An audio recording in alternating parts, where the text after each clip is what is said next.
Donna and Kelly did talk a lot about too that we have to remember as teachers that when a student is just beginning to learn to make marks and figure out meaning from them, we should really try hard not to get too hung up on the conventions.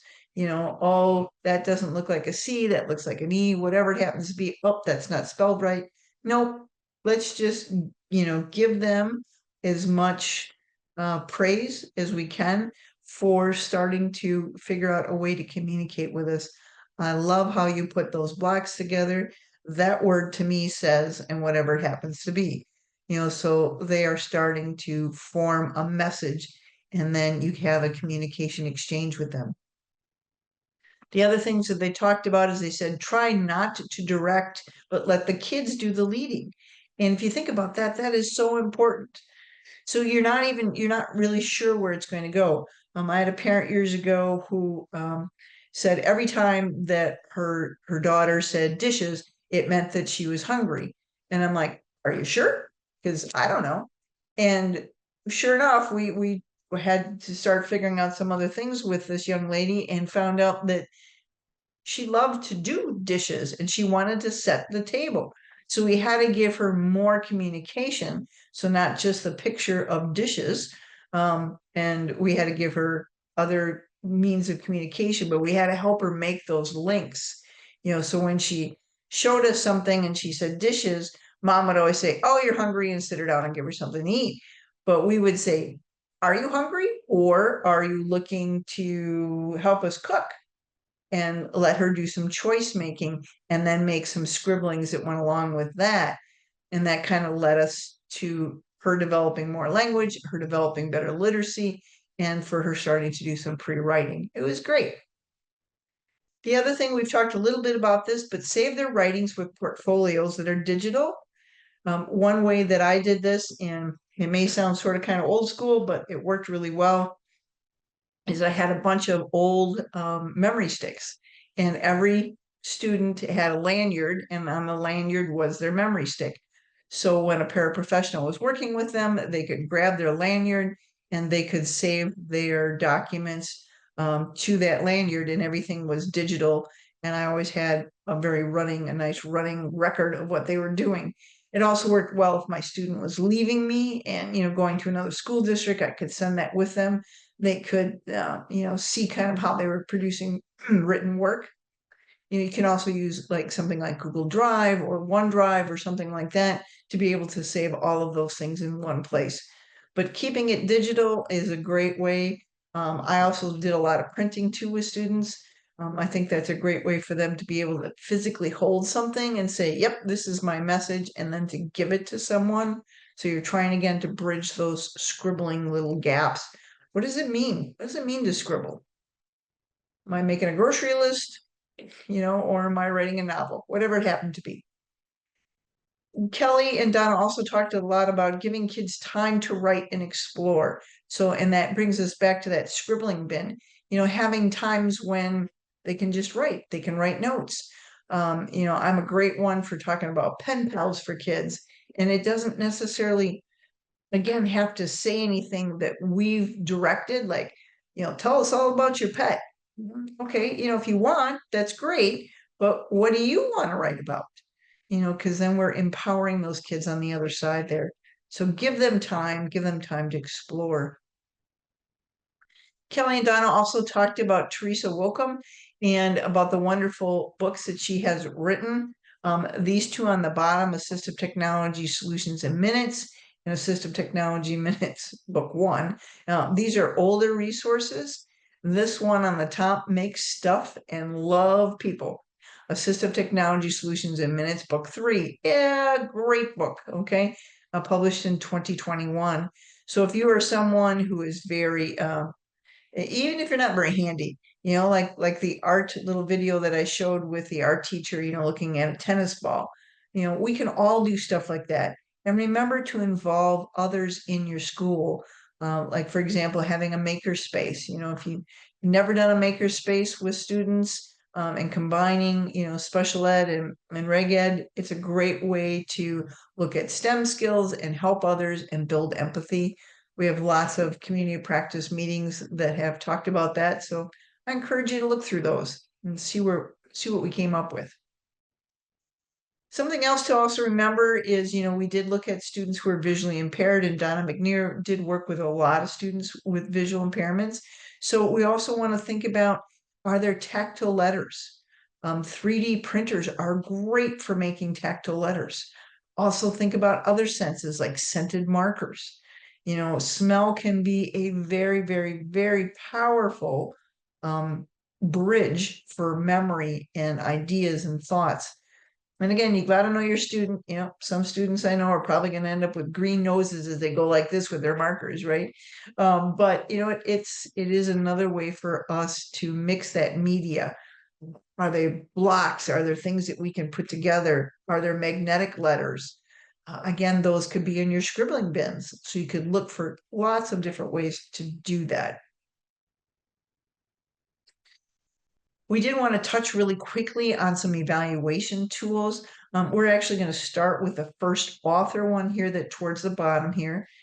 First author is a product.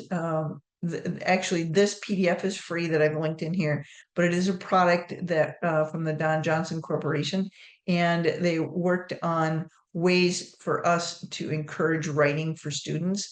A lot of this is now in the Building Wings curriculum. But I love this because this gives you a visual, and it gives you an idea on where your student may be for writing.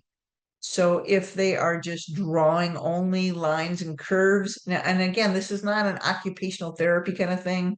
They have plenty of those evaluations and tests. This is just like a scale for us to kind of look at and kind of pick where our student may be and how to maybe then move them to the next level. So I love this because here you've got writing, here you've got scribble writing. So see, there's some spaces involved. There are things that sort of kind of look like letters. There are dots, but the majority of the shapes are not recognizable as letters. Then the student moves on, and here's some drawing as well as some letters. Now note there are capital letters, there are vowels. There's not a lot of spacing going on for sure. Some are recognizable, some are not. So, and again, this will help you as a practitioner then figure out, where do I need to look at to get my student to go further from scribbling to writing? How do I then move them on? So this is a great one to look at and kind of give us an idea developmentally where our student may need to go. And how are we then going to get them there? So I encourage you to take a few minutes and take a look at that. Another one, developmental writing scale. This one is very just a list of words, so you can kind of go through. Oh, this one says more than 3 different intelligible words. So you can kind of judge where your student is at, and then you know where they may need to go next. Again, it's just, sometimes we just need these. We learn about a lot of this in school, or maybe you didn't, and then you're like, oh, I don't know, where do I need to go next? And again, you can use all different tools. Maybe a student is using a braille writer, maybe a student is using an old-fashioned typewriter, and they hear the click, click, click of the keys. Or you can turn on the click sound on a keyboard to help that student understand from the head to the hand to the paper, how did that thing get on there? So how did we start that writing process? I did want to share with you too the Denise DeCoste writing protocol. If you have never taken a look at this, again, this is a free resource. And what this resource will do is be able to, if your student has gone beyond some basic scribbling and into some writing, what is the best assistive technology tool for them? Are they a voice to text kind of person? Is that the best? Is it better for them to write it in a pencil? Are they better if they write with a marker? Because then you're not pushing so hard on the paper. All of those things, are they a keyboarder? Can they keyboard? And it looks at like time, how long does it take you to produce this kind of writing versus that kind of writing? It is a great, great tool for you. And again, it is free. So I did want to link that in. The link takes you to a form. You fill out the form, and it downloads immediately, and you'll have your resources. Just a few other resources as we're talking about resources. And just to remind you that the AT Forward, we have other free virtual networking and technology videos to help you. We offer a monthly email update, like a newsletter kind of a thing. And we started something new with these. When you get to the updates, you can find on the top here, it says AT Forward Update Search List.